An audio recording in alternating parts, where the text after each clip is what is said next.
Hey guys, what is up? In today's video, I'll show you how to fix Assassin's Creed Black Flag Resync, DirectX missing, not supported on your system. So here's what you're gonna do. You wanna open a new Chrome tab, type in DirectX 12, download, and you wanna click the DirectX End User Runtime Web Installer, and you want to click download, and it will download the installer. Now you want to click open and then click yes. You can exit out of this, accept the agreement, click next. Don't install the Bing bar, click next. And after it's done installing, it will say here complete. Now you want to click finish. Note that if you have like an older hardware, it might not support the DirectX 12, so you have to look that up.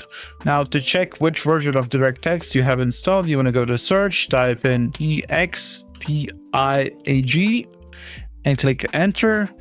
And it will open a program where it says here DirectX version. For me it's 12, for you it will say whatever you have installed. Now depending on your hardware, you can look up if your PC or hardware supports the DirectX 12 or not. Anyways, that's it for this video. That's how you fix Assassin's Creed Black Flag Resync, DirectX 12 not supported on your system, not working. So if this video helped you guys, like, subscribe, comment down below. See you guys in the next one. Bye bye.